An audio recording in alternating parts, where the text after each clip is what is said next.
Trump has had some epic takedowns of the media this year. You may remember when he retweeted this mock video of him body slamming CNN. They had a fit, but it was funny. Watch.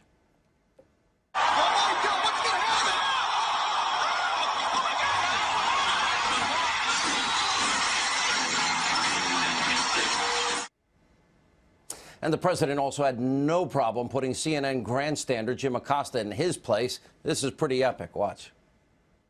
Since you're attacking us, can you give us a question? Since you're Mr. President-elect, Mr. President-elect, since you are attacking our news organization, can you give us a chance? You are attacking our news organization. Can you give us a chance to ask a question, sir? Sir, can you state, Mr. President-elect, can you state categorically, Mr. President-elect, can you give us a question? You're attacking us. Can you give us a question? Can you give us a question? I'm not going to give you a question. Can you state categorically? You are fake news. All right, and the president never missed an opportunity to slam the fake news media at any of his rallies. Let's remind you of this. When the media lies to people, I will never, ever let them get away with it. I will do whatever I can that they don't get away with it. Media outlets like CNN and MSNBC are fake news. Fake news. I'm here this evening to cut through the fake news filter and to speak straight to the American people.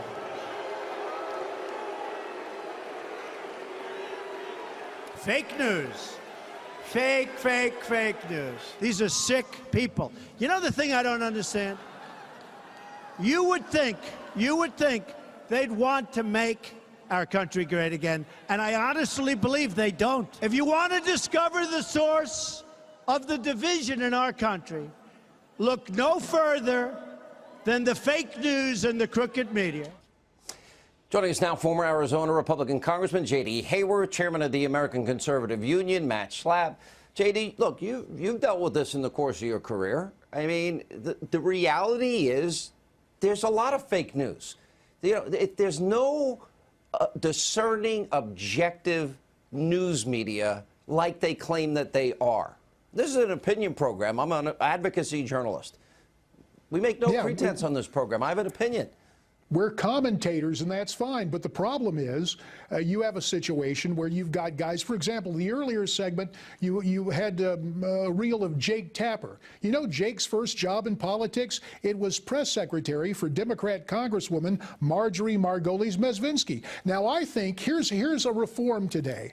Everyone at every one of the networks, including Fox, the resume should show up. What jobs have they had before? What have they done that have brought them into this situation? But you're right, it's been around for years. Our old buddy Jed Babin said the largest in-kind donation to the Democrat Party comes annually from the Washington Press Corps.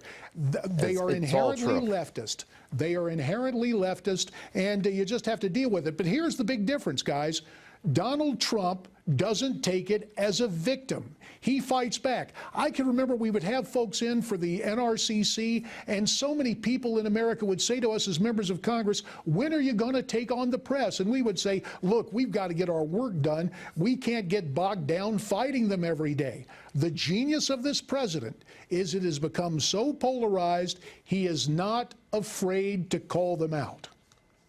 You know, that is probably the one thing that I think, Matt, the media expects, that, or even the anti-Trump crowd, that they think that they can somehow pressure Donald Trump into changing and becoming the president and act the way they think a president should act. The one thing that I think distinguishes him and makes him so successful is him bypassing the media, tweeting out his opinions, tweaking people, and fighting back. And I think the people that support him find it extraordinarily refreshing. Yeah, I've been debating several prominent Never-Trumpers all week in response to this book. And the fact is the Trump agenda is conservative. It's fulfilling promises.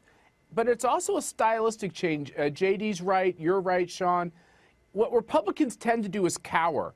They say we can't really go for everything that we promised during the campaign because, you know, it's unpopular or it's radioactive. So we'll only go for 40 or 50%. And then they go and do a negotiation. They get about 20 or 25%. And they come back to all of us and they say, look, we got 25% of what we want. Wasn't that pretty good? And we say, no, it's no good. We're losing our country to socialism. And part of it is because the media is relentlessly attacking these conservative values. And what the president has done is shown really everybody that the right way to handle this is not to cower and only ask for 25%. The right way to do things is push for all of your objectives, all of them, all the time, all day long. Get everything you can, and don't take the lies and distortions. Go right back at them. And I find it for myself, and I'm sure you all find it, it is refreshing, and it makes everybody else be stronger and stand their ground as well. But it's great because they're like Alka-Seltzer in water.